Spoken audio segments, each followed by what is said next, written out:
때가 되어도 사람이 제9시를 못하고 있다 하는 이런 생각이 들면요, 대단히 마음이 안타깝습니다. 우리 그럴 경우 많지 않아요? 더구나 내가 사랑하는 관계에 있는 사람, 내 자녀나 내 또 사랑하는 배우자나 아니면 또 부모님이나 누구든지, 그리고 또 사랑하는 친구들이라 할지라도 그들의 삶을 바라보면 노력하면서 열심히 살아가고 있는데도 불구하고 남들은 다 지금쯤이면 자연스럽게 누리는 것을 아직도 얻지 못하고 여전히 애를 쓰고 있다 하는 그런 생각이 들면 마음이 대단히 안쓰럽지요. 나이가 들고 성년이 되면 각각 자기 몫을 감당하면서 살 수 있어야 정상인 것입니다.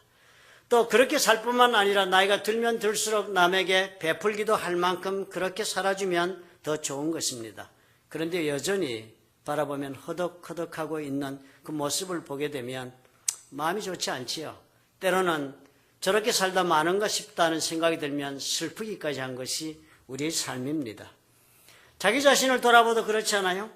한평생을 내가 이렇게 살아가면서 내가 어릴 때는 내가 살아가기 위한 내 인생을 준비하는 그 과정이다. 그렇게 어린 시절을 살고, 그리고 또 나이가 들어서 사회에 나가면서는 도전하면서 인생을 개척하려고 그렇게 노력을 하고, 그러다가 장년이 되면 그 도전하고 노력한 것의 열매를 어느 정도라도 거둘 수 있고, 그래서 노년이 되면 그 거둔 열매를 누리고 살 수 있어야 되겠다 하는 생각이 드는데, 가만히 자신의 삶을 돌아보면 어때요?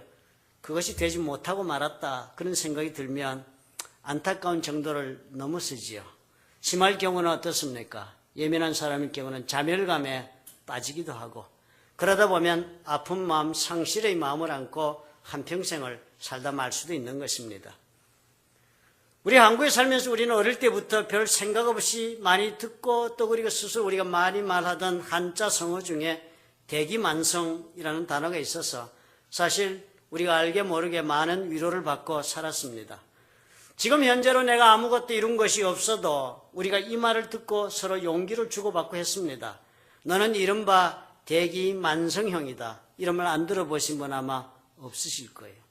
솜씨 좋은 목수가 산에서 막 베어낸 거친 원목을 시간과 노력을 들여서 좋은 제목으로 다듬어 내듯이 너도 똑같다. 너도 너에게는 큰 재능이 있으니까 그 재능을 살려서 꾸준히 노력한다면 반드시 큰 인물이 될 수 있다. 우리가 어릴 때 이런 말 듣고 자라지 않았습니까?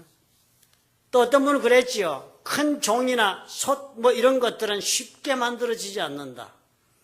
큰 재주를 가지고 있는 사람은 쉽게 그 재능을 보여주지 않는다. 완성하는 데까지는 그만큼의 시간이 걸리는 것이다. 그러니까 때가 온다. 이런 설명, 이런 격려 우리가 흔히 들으면서 자라지 않았습니까? 그래서 때때로 우리가 자기 자신이 실패하거나 일을 그르치거나 또 성공을 이루지 못했다 싶을 때는 언제나 스스로가 이 말씀을 가지고 자신을 위로하며 산 적이 많았던 것입니다. 아마 나도 대기만성 중에 하나인가 보다. 스스로를 위로하지 않았어요.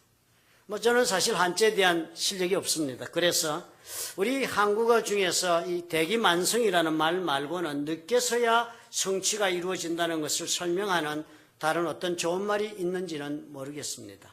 그러나 영어에는요, 대기만성보다 더 잘 설명이 되는 단어가 있습니다. late bloomer라는 말이 있습니다.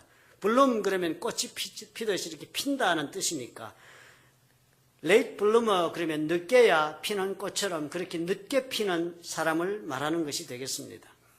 그렇게 남들보다 성장의 속도가 늦은 것이에요. 아이들의 경우 예를 들면 토마스 에디슨 같은 경우가 그러지 않았습니까? 학교에 입학했더니 너무 주의력이 산만하고 집중력이 약해서 3개월 만에 학교에서 퇴교하게 됩니다. 그래서 집에서 어머니가 홈스쿨링해서 키우지 않았어요. 그런데 나중에 이 사람이 뭐였습니까? 천재인 것이 드러났습니다.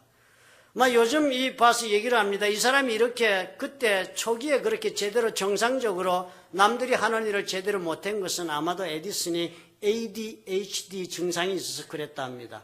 ADHD가 뭔고 했더니 Attention Deficit, 주의력이 집중이 부정한데요. Hyperactivity Disorder, 너무 이렇게 에너지가 넘쳐가지고 집중력을 상실하고 그냥 하나도 마음을 두고 차분히 보는 그런 능력이 상실된 그런 아이들. 그 ADHD가 미국 아이들 중에 약 3 내지 5%가 그런 증상이 있답니다. 그래서 이 에디슨은요, 나중에 꽃이 핀 게 본래는 어떻게 해요? 천재였습니다. 엘버트 아인슈타인 같은 위대한 물리학자도요, 어릴 때는 late speaker, 말을 늦게 배우는 지진아였습니다. 그래서 많은 사람들이 쟤는 아마 대단히 나쁜가 보다, 말도 제때 못 배운다라고 생각했어요. 대학교 졸업하면서 빛이 났습니다. 이렇게 심리적인 문제가 있을 수 있지만 유전자적인 문제로 천재성이 있는데도 제때 못 피우는 사람이 더러 있습니다. 디슬렉시아, 여러분 난독증이란 말 들어보셨지요? 이 미국 아이들 중에 약 3% 내지 10%가 난독증이 있답니다. 디슬렉시아. 이건 글을 제대로 이렇게 뇌가 뭐가 신경이 잘못돼서 그대로 읽어주질 못합니다. 아마 어떤 그 디슬렉시아 중에는 거울을 비춰서 거꾸로 뒤집으면 그때 보이는 뭐든지 그렇게 반대로 이렇게 눈이 읽는 그런 병이 유전자적인 결함이 있어서 그런 경우 있답니다.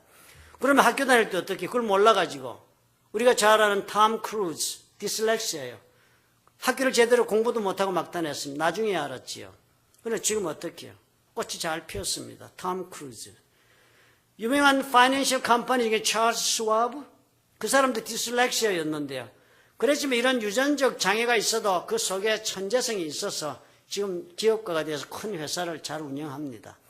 여러 가지 이유로 사람들이 레이트 블루머가 되는 경우가 많다고 합니다. 마크 트웨인 같은 경우는요, 이 사람은 육체적으로 나중에 꽃이 피었어요. 외소증, 영어로 poverty라고 그러면 난쟁이는 아닌데 키가 안 자라는 거예요.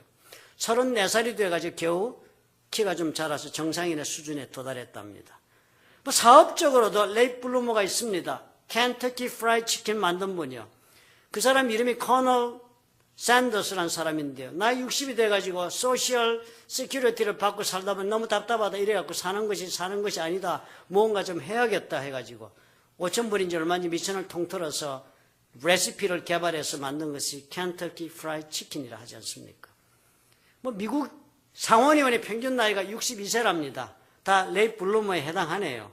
로널드 레이건 대통령이요. 놀랍게도 69살에 대통령 됐습니다. 이 레이트 블루머들이요, 늦게 피는 꽃처럼요, 본래는 막대한 능력이나 자질을 가지고 있었는데 늦게서야 능력이 드러나는 사람들이 우리는 그렇게 생각을 합니다. 늦게 피는 꽃들인가 보다. 대기만성이라는 뜻이 그릇이 본래 큰데 나중에 된다는 뜻이니까요. 사실 수많은 천재들이 일찍 그 천재성을 드러내는 삶을 살았던 반면에 많은 또 불의의 사람들이요, 늦게서야 자신의 능력을 드러내기도 하고 또 늦게서야 인생에서 한번 사람답게 한번 멋지게 그렇게 살아보게 되기도 하는 것은 우리가 다 알고 있는 일들 중에 하나입니다. 그럼 문제는 뭐인가요? 누구나 다 대기만성이 아니라는데 이 문제가 있지 않습니까? 저와 여러분이 다 레이트 블루머라는 보장이 없습니다. 우리 안에 천재성이 있는지 없는지 우리는 몰라요. 대개의 경우 없는데 우리 고민이 있습니다. 이대로 우리가 그래서 어떻게 해요? 우리는 대기만성도 아니고 레이트 블루머도 아니면서 그 말을 들으면서 스스로 자위하고 있을 따름일 수도 있다는 불안이 있습니다. 그래서 이대로 끝나버릴 수도 있다 하는데 두려움이 있는 것이에요. 사실 그렇잖아요. 꽃이라고 모든 꽃이 다 만발합니까? 그렇지 않잖아요. 다른 꽃은 다 제때를 만나 활짝 핀 모습 드러내고 한철을 마음껏 꽃피고 사는데 어떤 꽃은 필 것 같더니요, 그냥 그대로 봉오리만 틀고 앉았다가 시들고 마는 꽃들도 우리는 수도 없이 보지 않습니까? 내 인생의 꽃은 언제 필 것인가? 고민 아닌가요? 아니, 이렇게 피어보지 못하고 지고 많은 것은 또 아닐까? 그런 두려움 없습니까? 언제까지나 골목대장처럼 집에서 큰 소리 치는 아빠 노릇만 하다가 인생을 그만둘 수도 있다 하는 그런 겁이 나는 것입니다. 이미 피었다가 나는 한번 피었다, 이제는 지는 것만 남았으니 나는 걱정이 없다 하시는 분, 그렇다면 피었다가 지셨다면 열매가 있으셔야 해요. 꽃이 피었다 지면 반드시 그곳에 열매가 맺히잖아요. 열매가 없다면 자신이 피었다 진 줄 알았지만 그건 제대로 핀 것도 아닙니다. 그렇죠? 열매란 것이 무엇이에요? 남을 이롭게 하는 것입니다. 열매는 남을 이롭게 하기 위해 맺힌 것이에요. 나의 삶을 지금 남을 위해서 나누어주면서 살고 있다 할 수 있어야 열매가 있는 삶입니다. 지금 어떻게 살고 계신가 돌아보시면 되겠어요. 지금 내 삶을 마음껏 남을 위해 줄 수 있는 처지가 아니다 하시는 판단이 드시면요, 아직 제대로 꽃을 피운 인생을 사는 것이 아니라 보시면 무리가 없습니다. 그렇다면 생각하게 되는 거예요. 언제 어떻게 내 인생의 꽃이 피기는 할 것인가 생각해 볼 필요가 있지 않아요? 아니 한 번 내 인생에 한번 피어보기라도 할 것인가 생각해 볼 필요가 있습니다.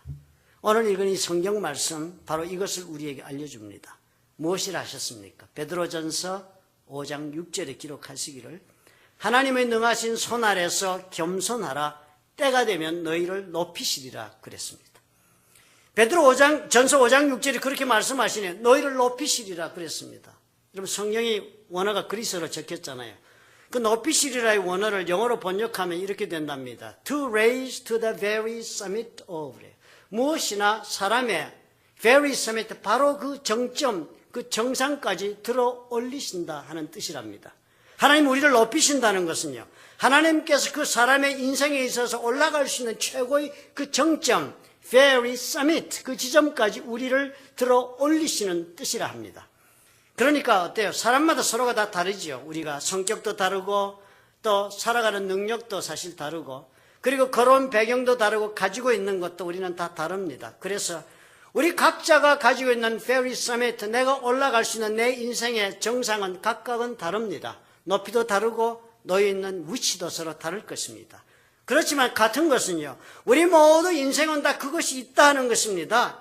봉우리는 서로 각자 다르다 할지라도 그 정해진 높이까지 각자의 정상까지는 올라가 보는 것이 그 인생을 최고로 충만하게 산 인생이 되지 않겠느냐 하는 것입니다. 자신의 인생에 있어서 이 한 번에 살아가는 이 기회 속에서 내가 가지고 있는 이 인생의 모든 기회와 그리고 자원과 그리고 내가 그동안 배행한 능력을 통해서 내가 올라갈 수 있는 최고의 정상까지는 내가 올라가 볼 수가 있다면 어떻게 나는 최고의 인생을 산 것입니다. 남들 같이 살 필요는 없습니다. 그러나 내가 정해진 높이까지는 올라가 봐야지요. 꽃이 그 가지고 있는 봉오리를 다 피워보듯이 그렇게 인생을 한번 피워보고 살아야만 제대로 산 인생 아니겠느냐 하는 것입니다. 베드로전서에서 때가 되면 높이시리라 한 말씀이 바로 그것입니다. 때가 되면 우리 하나님께서 내 인생에서 내가 올라가 볼 수 있는 최고의 정점까지 올라가도록 우리 주님이 들어 높여주신다 하는 뜻이 됩니다. 그렇다면 어떻게 해요? 아직까지 피워보지 못한 몽울이라도 가망이 있습니다. 때가 되면 누가요? 하나님께서 해주신다 하니까요. 아니 지금 내 나이가 얼마인데요? 내가 얼마나 많은 실패를 경험했는데요? 내 인생의 상처가 얼마나 많은데요? 그런 나에게 지금 무슨 좋은 일이 일어날 수 있기라도 기대할 수가 있겠습니까? 라고 우리가 말할 수는 있겠습니다. 자기 인생을 보면. 그러나 만약에 내 인생의 꽃이 피는 것이 내 힘으로 이루어야 하는 거라면 그 말이 당연하죠. 절망이 지극히 당연한 것입니다. 내 힘으로 하는 것이라면 오늘까지 못했는데 내일이라고 되겠습니까? 그러나 그 일이 하나님께서 하시는 일이라면 절망은 언제나 너무나 섣부르고 이런 선택이 된다는 것입니다. 하나님의 생각, 하나님의 계획, 하나님의 방법에 대해 내가 알고 있는 것으로 말씀하시지 않는 것이 좋다고 성경은 우리에게 도전합니다. 왜냐하면 이사야서 55장 8절 9절이 이렇게 적고 있어요. 여호와의 말씀에 하나님 말씀하신 걸 적었습니다. 하나님 말씀에 내 생각, 즉 하나님의 생각은 너희 생각과 다르다고 그럽니다. 하나님의 생각이 우리의 생각과 달라서 내 길은 너희 길과 다르다. 우리가 걸어가는 인생길과 하나님이 나를 보내고자 하는 길은 다르대요. 하늘이 땅보다 높은 같이 내 길은 너희 길보다 높고 내 생각은 너희 생각보다 높다. 하나님의 생각은요, 저와 여러분이 마음껏 생각하는 것 그 한계를 훨씬 넘어가는 더 큰 세계를 생각한답니다. 내가 생각하는 것 이상으로 내가 전혀 상상하지 못하는 일을 하나님은 그림 다 그리시면서 얼마든지 그 그림을 현실화시킬 수 있다 하는 것을 우리가 깨달아야 한답니다. 그렇다면요, 내 인생의 꽃이 아직 피어보지도 못하셨다면 그 활짝 만개하는 그때는 하나님께서 하신다면 내 생각으로는 어쩌고 저쩌고 불가능하게 여겨지고 절망적으로 판단이 된다 할지라도 하나님께서 하신다면 앞으로 내 인생에 얼마든지 찾아올 수도 있다고 기대할 수 있는 것, 그것이 신앙이 아닙니까? 하나님 믿으신다면 그 사람은 하나님을 믿는다 한다면 하나님의 말씀을 믿는 거예요. 하나님의 역사를 믿는 거예요. 하나님의 능력을 믿는 거지요. 하나님이 전지전능하시고 그 놀라운 방법으로 우리의 삶을 주관하시는 창조주라는 걸 믿는 것 아닙니까? 그런 하나님께서 하시는 일이니까 얼마든지 어떻게 기대할 수 있습니다. 그러므로 이것이 오늘 신앙으로 살아가는 우리의 삶의 자세가 되어야 합니다. 오늘까지 나는 나의 삶의 봉우리에는 올라가 보지도 못했다. 맨날 밑에서 잉잉대고 지금 오늘까지 밀려왔습니다. 억눌린 채로. 오늘까지 나는 무엇 하나 활짝 제대로 펴보지 못하고 뺏기고 상처받고 찢어지고 살았습니다.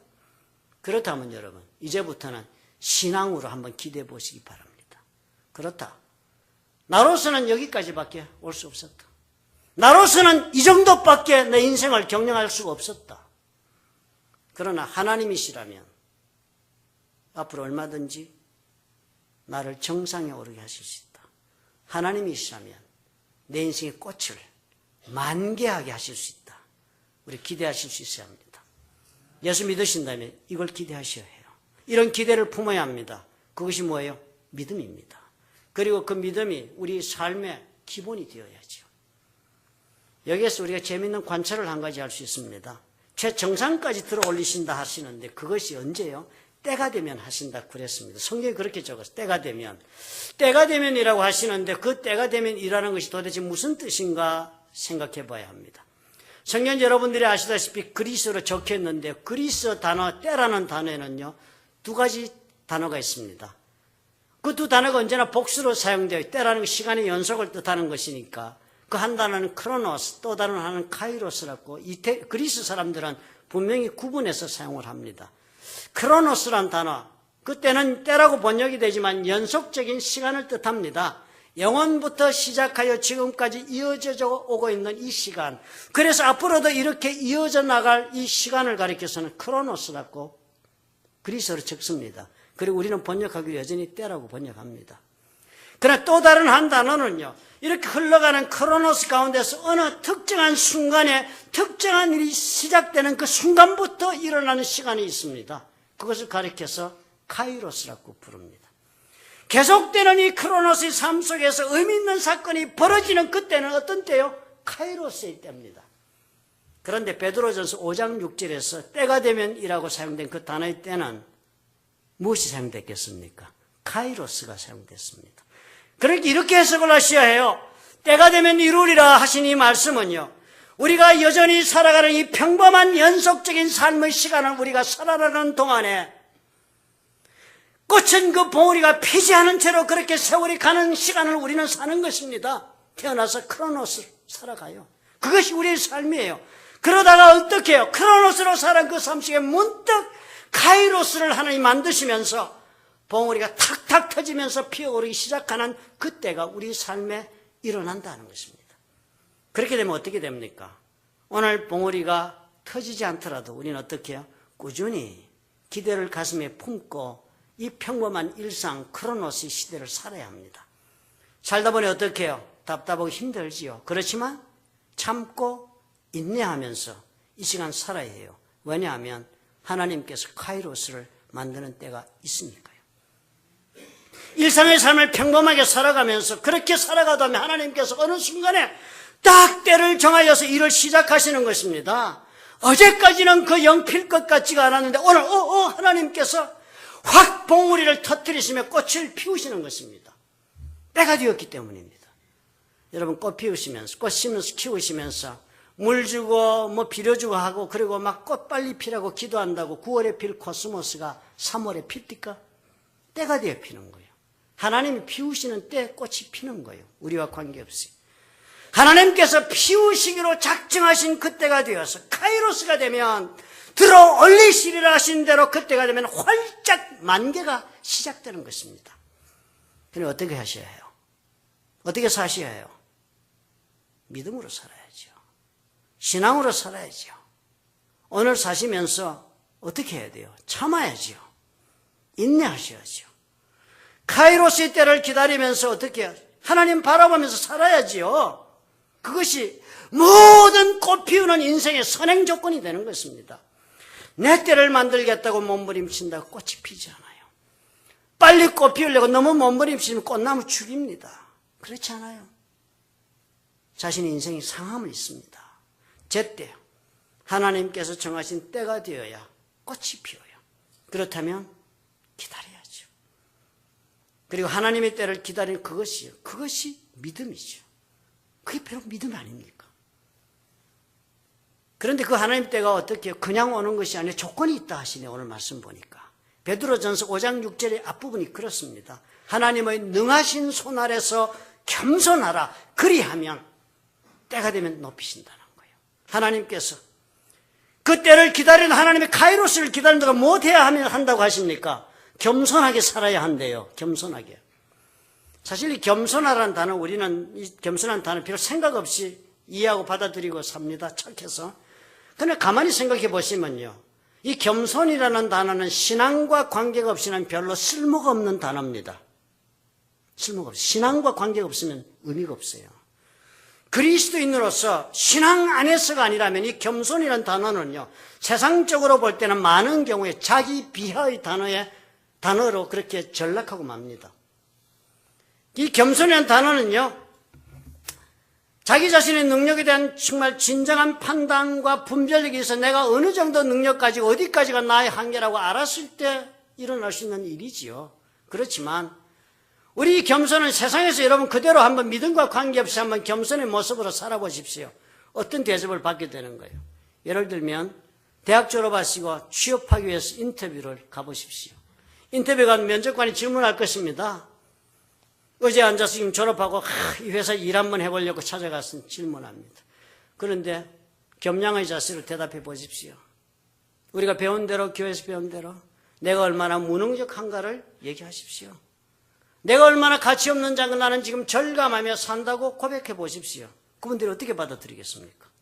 무슨 질문을 할 때마다 저는 자신 있게 할 수 있는 아무것도 없습니다. 무슨 일이든지 내가 해결을 찾을 길은 전혀 없습니다. 저는 제 능력으로서는 할 수 있는 것이 아무것도 없고 저는 죄인입니다. 그리고 죄인 중에 괴수입니다. 우리 하나님의 은혜가 아니고는 나는 아무것도 감당할 수가 없는 삶으로 오늘까지 하나님 덕분에 살아왔습니다. 저는 오직 은혜로 삽니다. 제 것은 아무것도 없습니다. 그래 보십시오. 취직되겠습니까? 겸손이라는 것은 복음 안에서 인정되는 선입니다. 복음을 떠나면 겸손은 의미가 없어요. 고대 사회는 그래서 겸손을 대단히 멸시했습니다. 독일어 고어에도 겸손이라는 단어를 영어로 번역하면 slavish spirit, 노예 정신이다. 노예들이 가지고 있는 그 비굴한 태도, 눈치나 보고 어떻게 살아보고자 하는 연약한 인간의 비굴한 모습이 겸손이라고 그럽니다. 그리스어로도 그렇게 생각하고 있었습니다. 겸손이란 이 기독교의 관점에서 볼 때는 그럼에도 불구하고 우리의 노력으로도 이 겸손을 이룰 수 없다라고 봅니다. 신앙에서. 겸손은 우리 혼자로서 이룰 수 있는 선이 아니에요. 예수님 보십시오. 주님이 하나님의 아들이다. 예수님이 그리스도라는 것을 우리가 알고 주님의 이야기를 바라보니까요, 우리 주님 어떻게 해요? 겸손하게 십자가에서 돌아가시고 자신의 삶을 다 하나님의 뜻에 바칠 줄 아는 겸손의 종, 극치가 아닙니까? 그러나 그것을 모른 채로 주님의 그 모습을 한번 보십시오. 세상 사람들 보잖아요. 제가 도대체 누군데 바리새인들을 그렇게까지 험담하며 저주합니까? 예수님 누군지 모르면 교만한 사람이에요. 남을 그렇게 저주하다니. 아니 제가 도대체 누구라고 그 거룩한 성전에 들어가서 막 상을 뒤엎습니까? 사두개파 대제사장들이 허락하신 일들인데 지가 누구라고? 얼마나 비참하게 죽었습니까? 불쌍한 모습으로 십자가에 죽었다고 생각하지 겸손하게 자기 목숨을 드렸다고 믿지 않습니다. 신앙이 없으면. 그러나 주님이 누구신 걸 알면, 즉 예수 그리스도와 하나님과의 관계를 알고 나서 그분이 어떤 관계를 이루고 일생을 살았는가를 우리가 알고 나서 그 예수님 바라보면 어떻게 해요? 그 예수님은 이 지구상에서 살다간 그 어느 누구보다 더 완벽한 겸손의 삶을 살았다 우리는 인정하지 않습니까? 그렇다면요, 베드로전서 5장 6절에서 겸손하라, 때가 되면 높이시라, 이 겸손하라 하신 말씀은요, 바로 우리가 하나님과의 관계 속에서 살아가는 모습이 되어야 하는 것입니다. 예수님처럼. 예수님은 어떻게 사셨어요? 하나님의 그 모아라진 사랑에 온전히 자기 자신을 맡기지 않았습니까? 온전히 그 하나님의 사랑 때문에 하나님의 하시는 모든 일을 신뢰하고 자신의 삶을 의탁하셨지 않았습니까? 그것이 겸손이었습니다. 피조물로서 창조주의 면전에서 창조주께 모든 것을 맡기고 그 사랑을 신뢰하고 그 창조주께서 나에게 공급하시는 것으로 나는 산다는 자세가 겸손의 자세입니다. 하나님이 능하신 손이라 했어요. 모든 것을 가능케 하신 그 하나님이 나를 사랑하신다.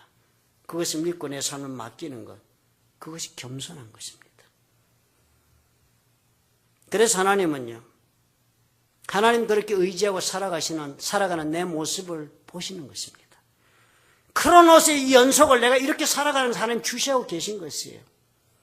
삶의 평범한 이 시간의 흐름 속에서 내가 얼마나 하나님 앞에 하나님의 사랑을 믿고 나를 맡기고 의지하고 살아가는가, 얼마나 겸손한가 하나님 보시는 거예요.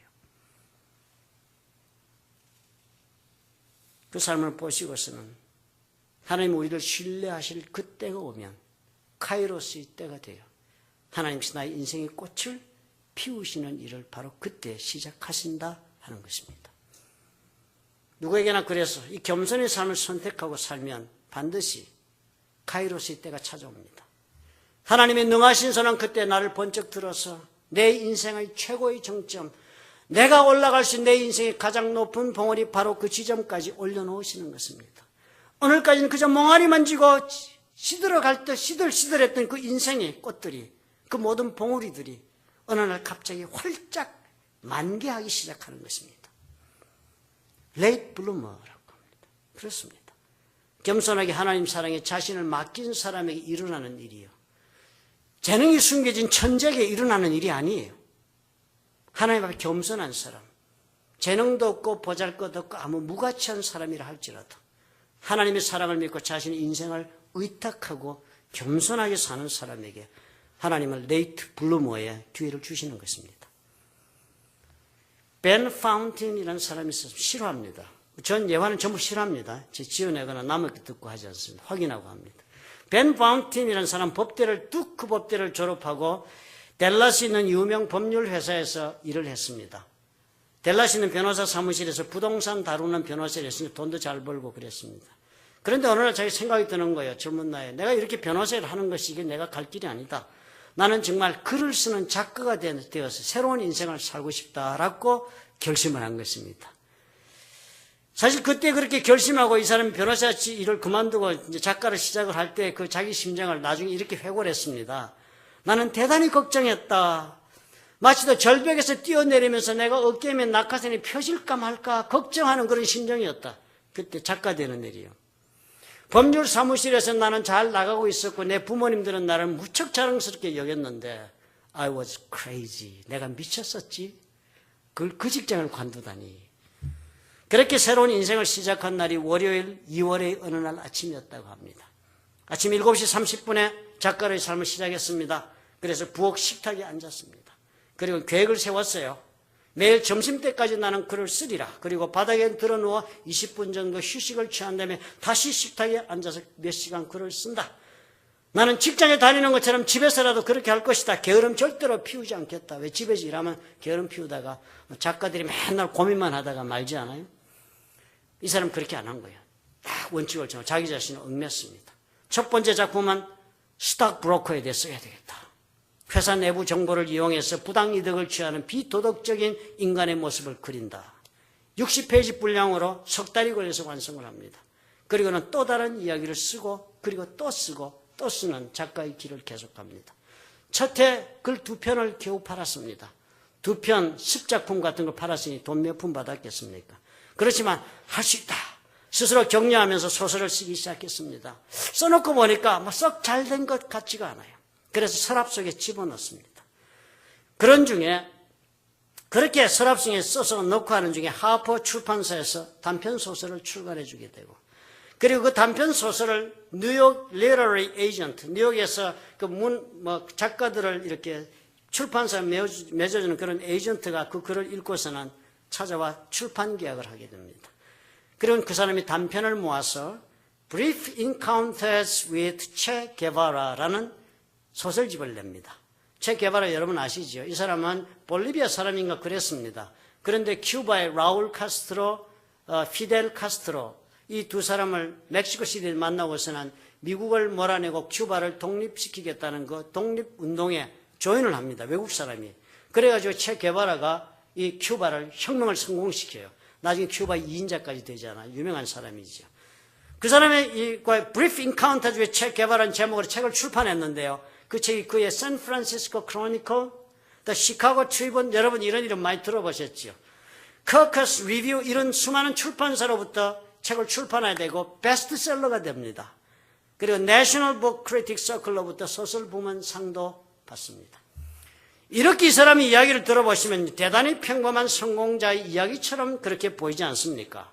젊은이가 변호사직을 그만두고 집에 앉아서 열심히 소설을 쓰거나 문학계를 돌풍처럼 석권한 그런 성공적 이야기처럼 들립니다. 그렇지만 그렇게 쉽게 일어난 간단한 사건이 아니었습니다. 1988년에 이 사람이 애트킨 법률회사를 그만두고 소설을 썼지만요. 그 후에 적어도 30번 이상 출판사로부터 퇴짜를 맞았습니다. Brief Encounter라는 책이 2006년에 출판되기까지 벤 파운틴 이 사람은 적어도 18년간을 부엌의 식탁에 앉아서 글을 썼습니다. 18년을. 젊어서 시작한 이 문필가의 일이요. 나이 48세가 되었어야 문학계의 돌풍을 일으킨 것입니다. 대개의 경우에 위대한 사람들은 젊어서 다 성공합니다. 그 늦게 하는 사람들은 뭐 토마스 에디슨, 엘버트 아인슈타인 뭐 이런 사람들이 정상이 아니고 이 사람들은 무슨 장애가 있어서 늦게 핀 것이죠. 대개의 경우 위대한 성공자들 꽃을 피우는 사람 젊어서 다 피워요. 오선 웰스라는 감독은 25살에 시티즌 케인으로 인력 감독으로 성공했고요. 우리가 그 잘 아는 모차르트도 21살에 그랬잖아요. 21살에 피아노 콘체르토 넘버 9 in 마이너라는 작품을 써가지고 그냥 이름 다 드러냈대요. 21살에. T.S. 엘리어트 23살에 시집 하나 출판했는데 그거 끝장내버렸습니다. 그 책으로. 피카소. 디슬렉시아래 이 사람. 장애가 있는데도 너무나 천재성이 커요. 25살에 그를 유명하게 만든 추상화 레 데모아젤 다비뇽이라는 작품을 그려가지고 추상화 그냥 끝장내버렸습니다. 그때부터 성공에 올라가서 그 다음 그림은 따라서 유명해진 것 다. 천재가 아닌 사람들은 별로 달라요. 천재가 아닌 사람들은 레이트 블루머 없습니다. 그렇지만 이 화가 중에 이 피카소 같은 사람 그랬지만 세잔느 같은 사람은 천재성이 없는 사람이었습니다. 이 세잔느 같은 경우는 이 변호사가 된 벤 파운틴과 같은 경우처럼 많은 세월이 걸려서야 화가가 된 사람이에요. 파리에 있는 이 세잔느 화실 있는 그 뮤지엄 박물관 만들어 두었다고 하지. 뮤제 디 올제라는 그 세잔느가 작품을 모아놓은 그 박물관에 가면요. 그 유명한 그림이다라고 이렇게 전시되는 세잔느 작품들은 다 60대 후반에 그린 작품들이랍니다. 젊어서 그린 그림은 거의 없대요. 벤 파운틴 이 사람 세잔처럼요. 레이트 블루머였습니다. 능력은 없는데요. 세월이 지나서 어떻게 유명해진 사람이. 벤이 첫날 식탁에 앉은 날 자기가 회사를 그 첫날 아침은 잘 됐대요. 글 잘 써졌대요. 스탁브라키 이야기를 생각할 때 순식간에 첫날은 썼는데 둘째 날이 되자 벤은요. 소스라치게 자기 자신에게 놀랬다는 거예요. 나는 completely freaked out 됐다는 두 번째 날에 쓸 것이 하나도 없더라는 거예요. 둘째 날 되니까. 스탁브라키 머릿속에 칵 들어서 그냥 해보자 하고 덤볐는데 하루는 잘 썼는데 둘째 날 아침 되니까 그냥 freak out 되는 뭘 써야 되느냐. 그 세월이 지난 거에 그렇게 뭘 써줄까? 작가가 되기로 해놓고 식탁에 앉아 뭘 써줄까? 자신이 무엇보다도 가만히 보니까 나 이런 것보다도 스탁브로크 이런 것보다 내가 하이티라는 그 곳에 관심이 많구나 하는 걸 발견한 거예요. 하이티 여러분 지진 나고 그랬잖아요. 그래서 하이티를 방문합니다. 뭐 관심 있는 대로 글도 안 써지니까 갔겠지요.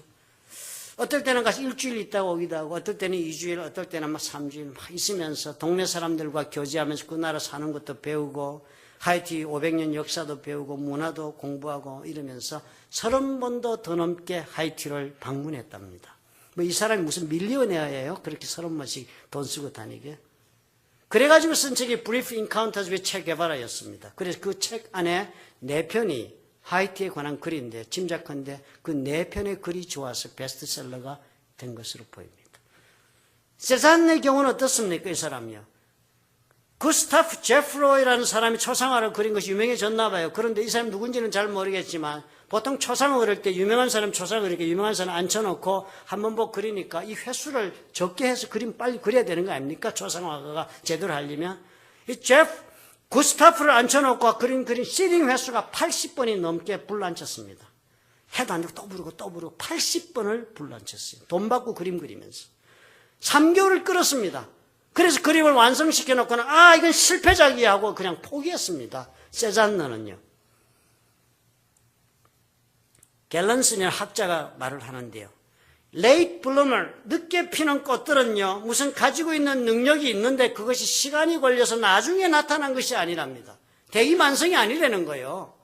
처음에는 별 볼 일이 없었다, 이 사람들이. 처음에는 능력이 없었다. 그러나 나중에 들어가지고 이 사람이 좋아져가지고 꽃이 핀 것이다. 그렇게 지적합니다. 대기만성처럼 큰 제목이 되고, 큰 그릇이 되고, 큰 재능이 있어서 그것이 갈고 닦는데 시간이 걸려서 늦게 핀 꽃이 아니라는 거예요. 벤 파운틴도 그랬잖아요. 18년 뒤에 성공할 때까지 벤의 작가로서의 모습은요, 한마디로 실패자의 모습이었습니다. 18년 동안 부엌에 쭈그리고 앉은 한 편의 글도 제대로 출판해보지 못한 실패자였습니다. 18년. 세잔 60 후반에 갈 때까지 그림 지금 여러분 세잔 그림 보시면 아시겠지만 아마 초기에는 사람들이 그랬을 거예요. 이거 뭐 안경을 안 끄고 얘가 그림을 그렸나? 왜 이렇게 초점이 안 맞냐? 이랬을 거예요. 그죠? 벤이 처음에 작가가 되었을 때 그 벤은 이미 결혼하고 있었습니다. 부인 이름이 셰론인데요. 같이 듀크 대학을 같이 졸업했어요. 그런데 아내는 회계사 사무실에서 일하고 남자는 변호사 사무실에 있습니다. 85년에 결혼했고요. 2년 뒤에 아들 낳았고요. 그때 회사 다니고 있었죠. 돈 잘 벌고.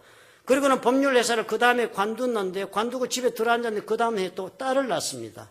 어떻게 먹고 살아요? 집에서 애 보고 부인은 돈 벌고 그러면서 벤이 작가로 일을 한 것입니다. 그때는 아내가 이렇게 회상을 해요. 참 이 미국 아내들이 한국 아내보다 이런 점에서는 어떻게 좀 독특하다 싶어요. 남편이 이렇게 뭐 생계를 관두고 다를 한다면 한국 아내 같으면 막 말렸을 거예요. 정신이 있냐 막 이러고 그죠. 근데 미국 사람들 안 그러나 보죠. 부인이 남편이 죽어도 이거 하고 싶다면 아무리 마음에 안 들어도 해보라 하든지 아니면 침묵을 지키든지 하나 봐요. 부인도 그랬어요.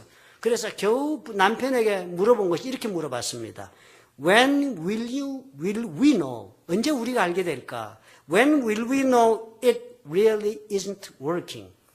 당신 작가가 돼가지고 이게 제대로 안 된다는 건 언제쯤 되면 알 수 있을까?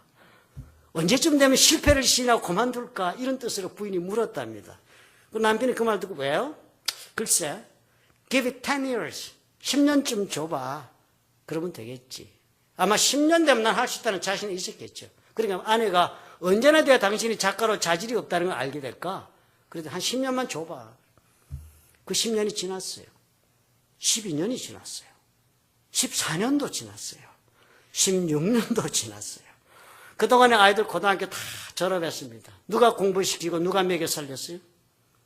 그런 중에 아내는 그 옆에서요. 기록을 이렇게 적었어요. 나는 자신을 가지고 기다렸다. 제가 너무 놀랐으면 그러겠다가 자신을 어디다 자신을 가져? 무슨 자신을 가졌나 보니까요. 여기에 자신을 가져다 적었어요. That he was getting better. 그가 점점 나아지고 있다는 것에 자신을 가지고 나는 기다렸다. 웃기는 이야기를 합니다. 무슨 큰 재능이 있는데 그것이 이제 서서히 꽃피울 때가 와서 나는 자신을 가진다가 아니고요. 형편없이 글 썼는데 어제 쓴 것보다 오늘 쓴 거 보니까 조금 낫네. 아이고 1년 전보다 지금 조금 좋아졌네. Getting better. 내년에 조금 더 좋아지. 내년에 성공했어가 아니고 내년에 getting better. 그래서 나는 그 getting better의 자신을 가지고 기다렸다. 어이구 이런 만나를 했으면 데리고 와야 되겠다. 그죠? 세잔느도 그랬습니다. 이 벤도 그런 거예요. 습득해가지고 자신의 기량이 최고에 도달할까지 누가요? 이 길고 어려운 실패자의 길을 누가 후원해 준 사람이 있었습니다. 셰론. 그래서 꽃이 핀 거예요. 세잔느도 마찬가지죠. 이 사람은요, 마누라 대신 아버지가 있었네요. 보니까. 아버지가 은행가였습니다. 은행가. 이름이 루이스 아구스테라는 은행가였습니다. 그러니까 아들한테 밀어주는 거예요. 아들이 그림 너무 그리고 싶어 하니까. 보니까 그림 그리는 게 다 그런데 아마 이 샤론처럼 생각이죠. Getting better. 돈 계속 대주면서 기다린 거예요. 이것이요, 레이트 블룸에게는 필수적인 것이라고 갤런슨이라는 학자가 지적하는 겁니다. 만약에 샤론의 지원이 없었더라면 어떻게 됐겠어요? 중도 하차지요, 뭐. 루이스 아구스트의 후원이 없으면 세잖네요. 놔두고 돈벌이 나갔어야지요. 자기 남편의 예술적 재능 이상으로 그 아내가 남편을 어떻게 해요? 믿어주었습니다. 왜 믿어줬어요? 왜 믿어줬어요? 사랑하니까. 사랑하니까. 사랑하는 사람이 해보고 싶어 하니까.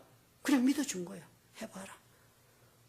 남들이 보면 정 안 돼. 장모가 나타났으면 아마 그냥 대번에 그냥 막 연필 뺏고 직장 나가라고 막 난리를 피웠을 거예요. 장모님이 안 오셨기 천만다행이지. 마누라만 보니까 사랑하는 남편이 하고 싶어 하는 거니까. 오케이. You are getting better. I have confidence in you. 이러고 기다려준 거예요. 아버지도 그렇지만 아들이니까. 아마 나쁜 아내 같으면 뭐 세잔너 나가 밥 돈 벌어라고 쫓고 이혼당했을 거예요. 근데 아버지가 뭐 자기 아들 사랑하니까. 세잔, you are getting better. I have confidence in you. 이러고 아버지가 돈 계속 대주고 있었던 거예요. 이유가 뭐예요? 사랑해서 그런 거예요. 그렇다면 레이 블루머의 이야기는 뭐예요? 러브 스토리예요. 다른 것이 아닙니다. 이건 우리가 모르면 우리는 어떻게 레이 블루머를 만들어지는지를 이해하지 못합니다. 레이 블루머들은 언제나 실패자처럼 보여지는 삶을 산 사람들이에요. 제대로 하고 있는 것이 아니라는 것이 너무나도 분명한 사람들이에요. 안 되는 거예요. 그런데도 뭐예요? 까닭 없이 그 사람을 믿는 거예요. 미쳐도 많이 미쳤다. 왜 미쳤어요? 사랑해서 믿는 거예요. 까닭 없이 그 실패자를 믿어주는 거예요. 그리고 로열티, 충성으로, 지극히 충성된 마음으로 섬기네. steadfastness, 변함없이 참아주면서 기다리네. 기꺼이 그것도 후원해 주느라고 계속적으로 수표까지 끊어주네. 이 수표 끊어주는 이거 아무나 못하는 거 아닙니까? 벤이 그렇게 말해요. 샤론은 한 번도 돈 이야기를 꺼내지 않았다. 결코 한 번도. 나는 한 번도 아내로부터 프레셔를 받지도 느끼지도 않았다. 불쑥 말한 적도 없었고 언중유골이 있었던 적도 없었다. 이것이 한 예라는 거, 이것만이 아니라 모든 것을 아내가 덮어준 거예요. 사랑으로. 결국 뭐예요? 레이 블루머는 러브 스토리의 이야기다는 거예요. 오늘 성경 말씀도 우리 이것을 이야기하고 있습니다. 하나님의 사랑이다는 거예요. 우리가 이것이 온전히 내 자신을 어탁하는 것이 그래서 참 필요하다. 하나님 우리를 사랑하시니까 그것이 그저 무조건 벤과 세잔느가 그냥 의지하고 아버지 아내를 그냥 믿고 맡기고서 그 길을 걸어갔던 것처럼 우리 하나님께 의지하는 것, 그것이 겸손이다. 그 겸손이 있으면 된다. 하나님이 능력의 손이 아니냐는 거예요. 그 능력을 쓴 마이리 핸드 속에다가 그 하나님 나를 사랑하니까 믿어라, 믿고 내 자신을 의지해라. 그리고 어떻게 해요? 신앙으로 걸어가라. 신앙으로 걸어가라. 그러면 하나님 어떻게 해요? 그 걸어가는 내 모습을 보신다는 거예요. 겸손하게 의지하고 살아가는 모습 보고요. 우리 하나님이 우리를 믿어주신다.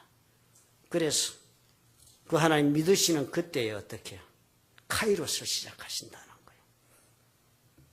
하나님께서 나의 때를 만드신다. 하나님께서 꽃이 피는 때를, 나의 인생의 카이로스를 시작하신다. 왜요? 내가 놀라운 능력이 있어서 그렇습니까? 숨겨진 재능? 아니지요. 딱 한 가지 이유.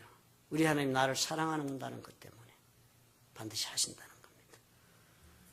레이 블루머의 이야기가 하나님의 사랑 이야기로 여러분 동의하신다면 저와 여러분 아직 때가 있습니다. 하나님의 능한 손 안에서 여러분, 저와 여러분 신앙을 선택하시고 겸손히 그 때를 기다릴 수 있다면요. 반드시 하나님께서 우리 모두를 lift up, 들어 올리셔서 the very summit of my life, 내 인생의 바로 최고 정점까지 꽃을 피우듯이 그렇게 하나님 역사하시는 때가 반드시 오는 것입니다. 왜요? 하나님께서 우리를 사랑하시기 때문입니다. 믿으시면 아멘 하시기 바랍니다. 믿으시는 줄 압니다.